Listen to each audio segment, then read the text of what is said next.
In Allerdale Wilderness Reserve, which is in Scotland in the Highlands, before you describe your experience being there, and it's a fascinating place for a couple of reasons, but you described that reading the Lorax, the Dr. Seuss book, to your son as a kind of a preamble to thinking about why you want to go to Allerdale. For people who aren't familiar with the Lorax, you describe it as one of the most amazing post-apocalyptic children's books of all time, and people weren't aware of that.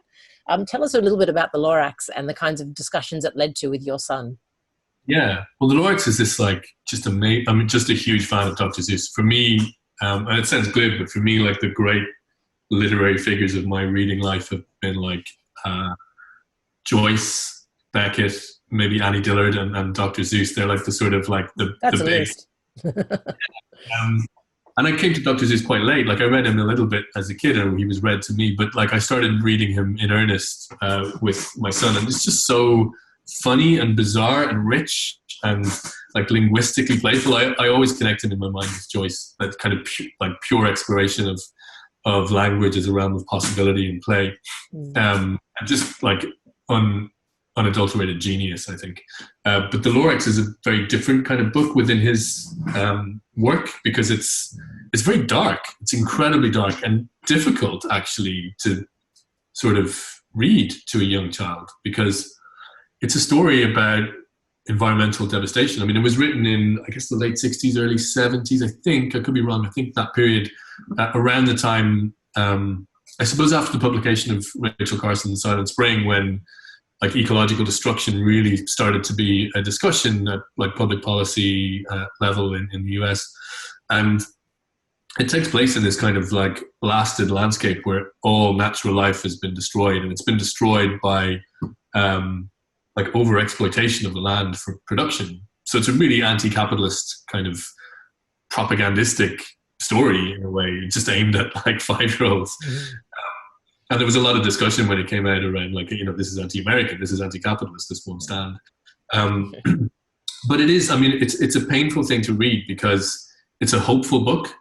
You know, it ends on this note of like real hope, where the child at the center of the book, who's always addressed as you. So the book is really addressed to the child you're reading to.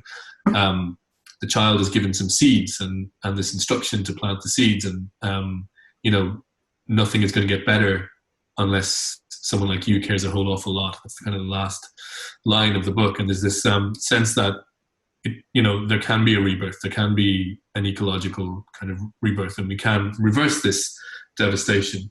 But it's painful to read, I think, because it was written in, you know, it's like 40, 50 years ago now, and things have changed an awful lot since then. There are things that, you know, Dr. Seuss didn't even know about when he was writing that book. And it's what I find sort of very poignant and very painful about it is that it places the burden of rebirth and regeneration on young children.